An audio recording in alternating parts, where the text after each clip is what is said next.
So Justin, why don't you tell us a little bit more about your property up in Chiang Rai?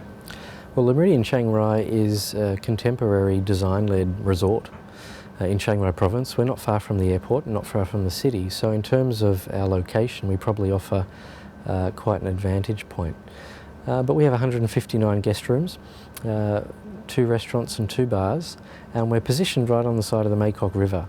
So the experience at Le Méridien is pretty unique. Okay, and when you arrived there 8 months ago, what were the challenges and opportunities that you inherited? Yeah, it's a good question. I think Chiang Rai, in terms of its marketplace, is not as mature as other destinations in Thailand. So I think my first or priority was to really make sure we were the easiest hotel to do business with.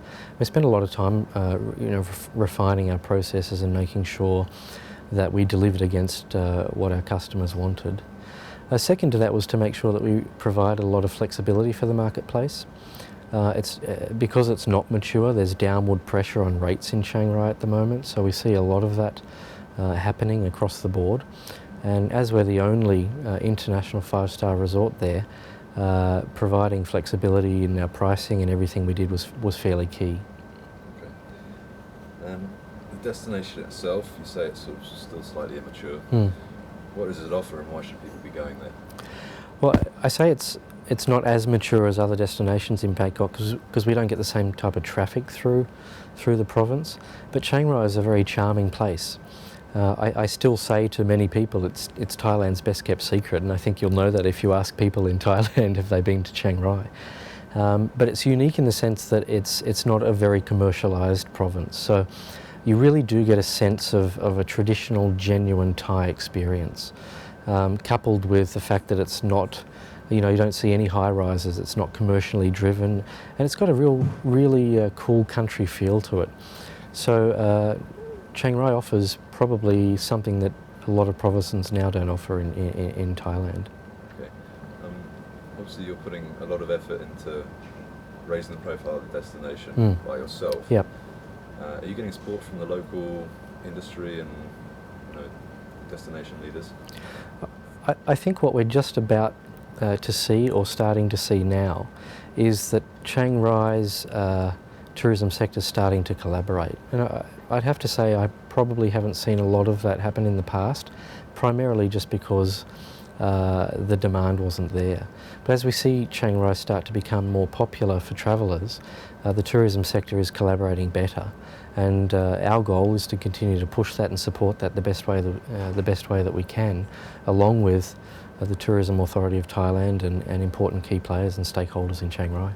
Okay, what growth trends are we seeing in Chiang Rai at the moment, and what strategies are you trying to develop to open up the marketplace? Yeah. Well, that's a good question, Tim. I think it's probably 2 or 3 things that are important to take into account. I think the first thing is that because of the political situation last year, it was a very tough year in Chiang Rai.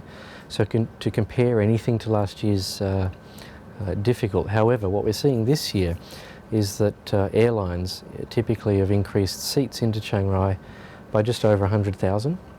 So year on year we're seeing indicators that tell us that people want to spend more time in Chiang Rai.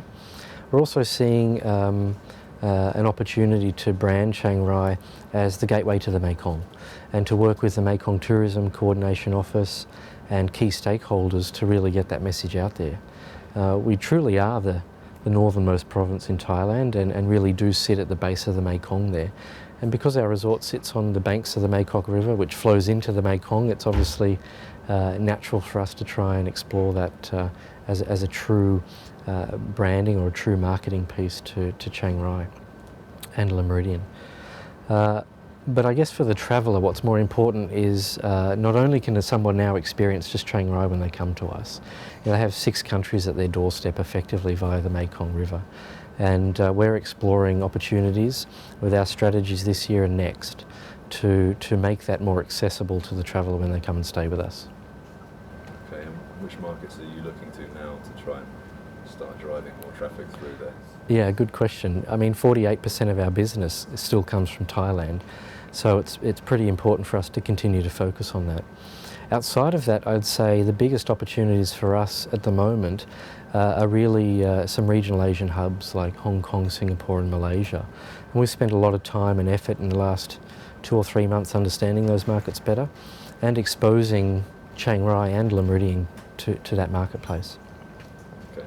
So how does the Le Méridien Chiang Rai resort fit into the overall strategy of the brand? Well, Chiang Rai province in general is a very art-driven culture, and our brand being very focused on the arts but also focused on the cultural discovery, it made sense for us to have a resort there. So the brand itself and the resort in Chiang Rai is actually a natural fit, and those that have seen and stayed in the resort and know a little bit about Chiang Rai and its heritage would agree with that. So it's a nice marriage. Okay, Justin, thanks very much for joining us. Thank you so much, Tim.